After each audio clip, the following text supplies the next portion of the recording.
She stood in the center of the gallery, surrounded by 100 people sipping champagne and admiring her work. The paintings on the walls were hers. The reviews in the morning papers had called her a rising star. But when her husband leaned close and whispered, "You're embarrassing me," everything went silent. Not the room, just her world. Because in that moment, Olivia Chen realized that the man she'd spent 7 years loving had never actually seen her at all. What happened next would unravel a marriage built on lies, expose a betrayal so calculated it had been years in the making, and force her to answer one question she'd been avoiding her entire life. When do you finally choose yourself? Before we dive deeper, let us know in the comments where you're watching from. We'd love to hear from you. And if you're new here, click on the subscribe button so you never miss any of our upcoming videos. 3 months earlier, Olivia had been sitting at her kitchen table, staring at a pregnancy test. 2 pink lines, clear as day. She'd taken 4 more just to be sure. Her hands were shaking when Daniel came home that evening, his tie already loosened, briefcase hitting the floor with that familiar thud. She'd rehearsed what to say a dozen times, but when he walked in, all she managed was, "I have something to tell you." He barely looked up from his phone. "Can it wait?" "I've got a conference call in 20 minutes. She said it anyway. "I'm pregnant." The silence that followed wasn't the good kind. It wasn't shock or joy or even fear. It was calculation.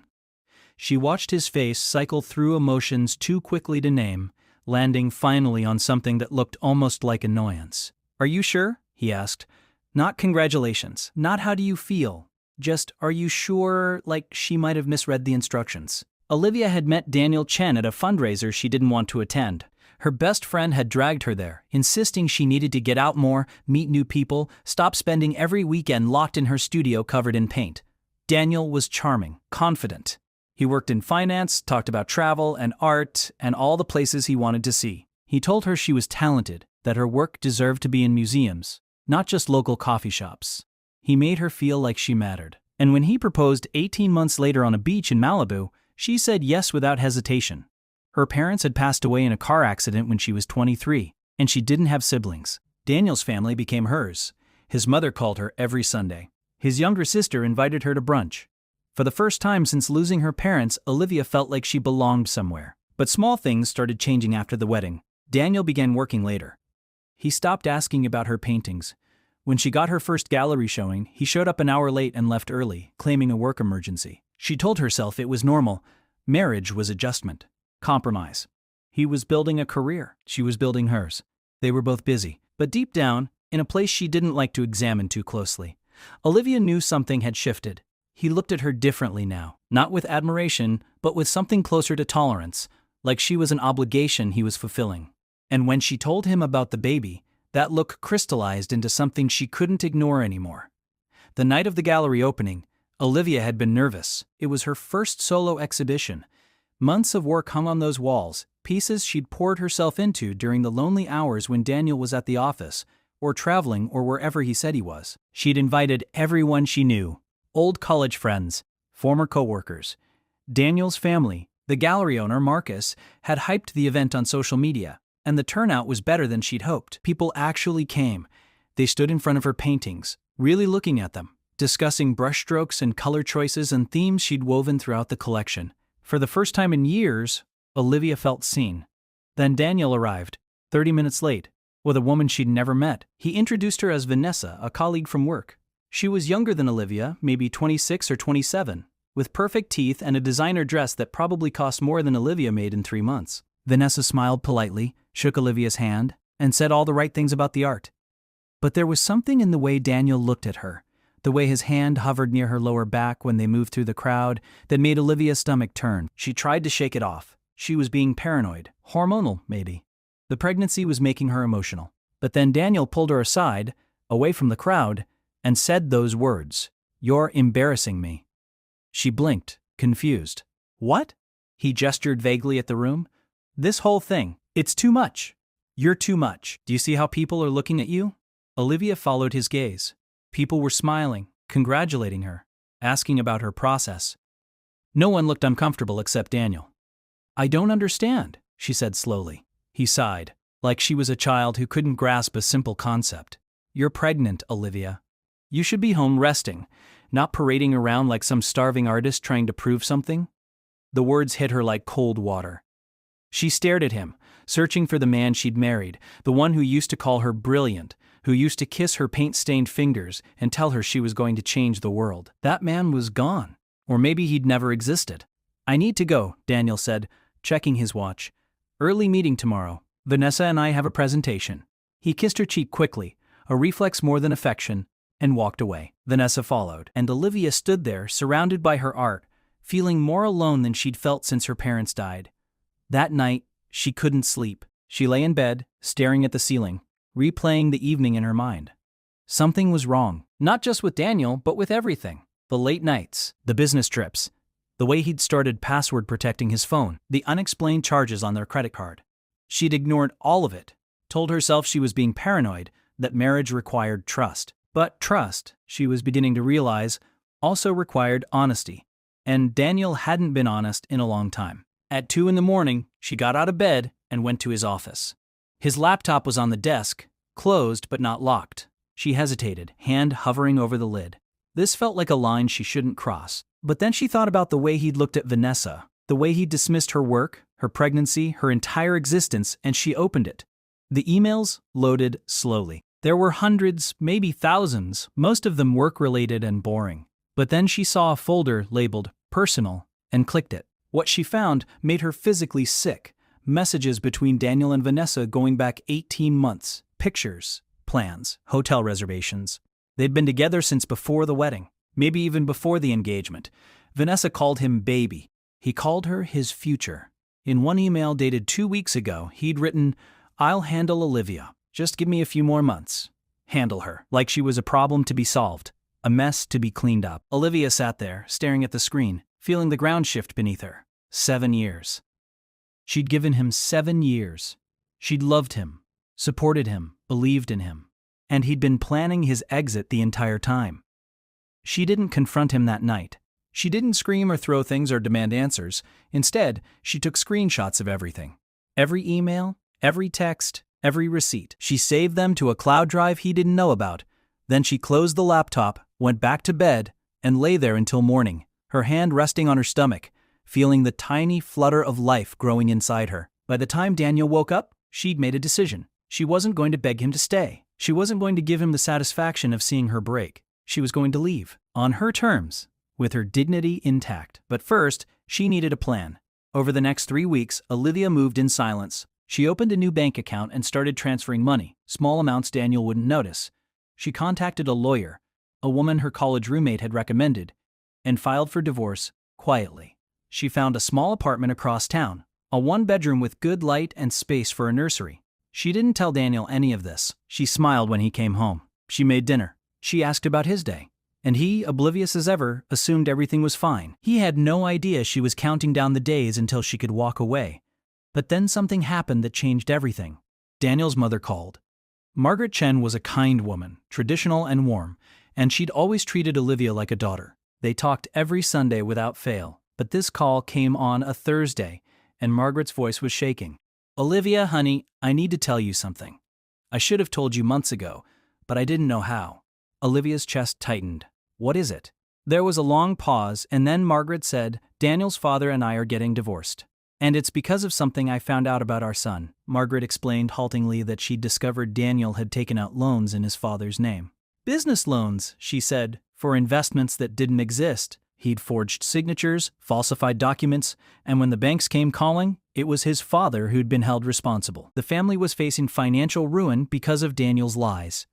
"I didn't want to tell you," Margaret said, her voice breaking. "I didn't want to ruin your marriage, but you're pregnant now, and I can't let you go into this blind. My son is not who you think he is."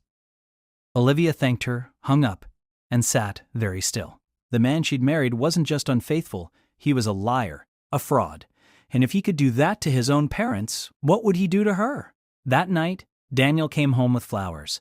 White lilies, her least favorite. He set them on the counter and smiled, that charming smile she used to love. "I've been thinking," he said, "maybe we should take a trip, just the two of us, before the baby comes." Olivia looked at him, really looked at him, and saw a stranger. "Where would we go?" she asked, keeping her voice light. I don't know. Hawaii? Europe? Wherever you want. He was lying. She could see it in the way his eyes didn't quite meet hers. This wasn't about romance. This was damage control. He knew something. Maybe his mother had called him. Maybe he'd sensed her pulling away. Either way, this was a performance. And Olivia was done being his audience. 2 days later, she moved out. She did it while he was at work, hiring movers to pack her things and clear out her studio. She left the furniture, the dishes, the wedding photos. She took only what mattered: her clothes, her art supplies, and a small wooden box her mother had given her before she died. She left a note on the kitchen table. 3 sentences. I know about Vanessa.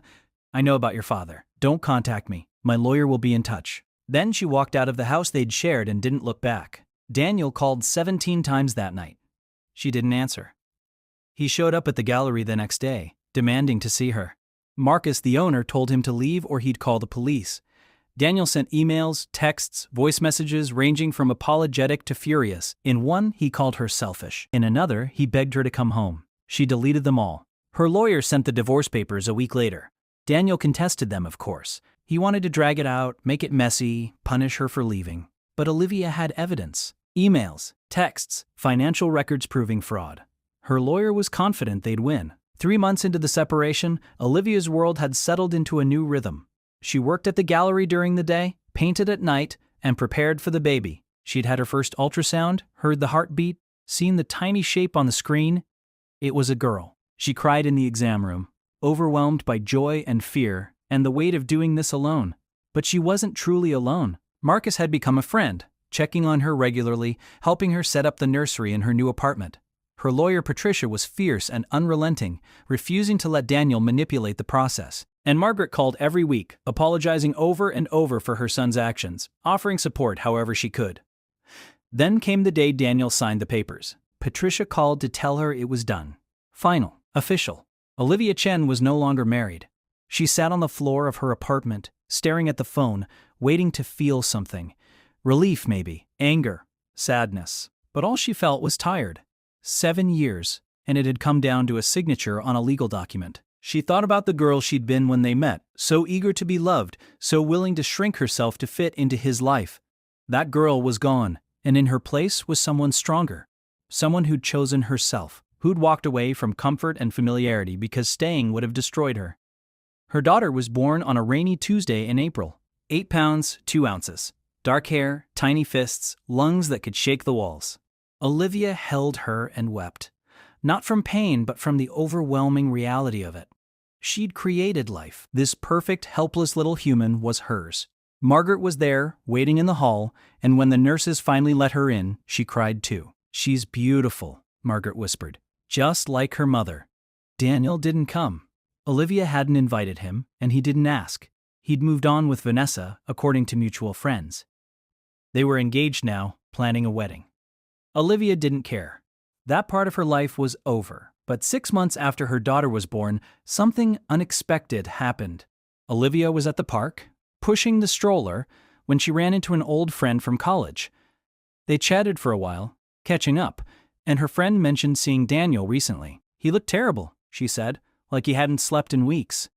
Olivia didn't respond, just smiled politely and changed the subject. But later that night, curiosity got the better of her. She looked him up online. What she found shocked her. Daniel's company had collapsed. The investments he'd been managing, the ones he'd always talked about so confidently, had been a house of cards. Clients were suing. The SEC was investigating. His face was in the news, linked to fraud charges and financial misconduct. Vanessa had left him. Margaret had confirmed it in their last call. And Daniel, the man who'd once told Olivia she was embarrassing him, was facing criminal charges. Olivia should have felt vindicated. She should have felt satisfied watching karma catch up to him. But instead, she felt nothing. He was a stranger now, a cautionary tale, someone she used to know. Her life had moved forward. She had her daughter, her art, her freedom. She'd rebuilt herself from the ground up, and she was stronger for it. One evening, as she rocked her daughter to sleep, Olivia thought about the night of the gallery opening. The moment Daniel had whispered those words, the moment everything had cracked open. At the time, it had felt like the worst night of her life.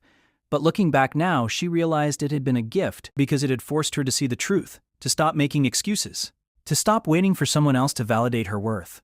Her daughter stirred in her arms, tiny fingers curling around Olivia's thumb. She looked down at that perfect face and made a silent promise. She would raise her to know her value, to never shrink herself for anyone, to walk away from anything that made her feel small. Because life was too short to spend it with people who couldn't see you, too precious to waste on love that only went one direction. Olivia kissed her daughter's forehead and whispered, "You're going to be okay. We both are."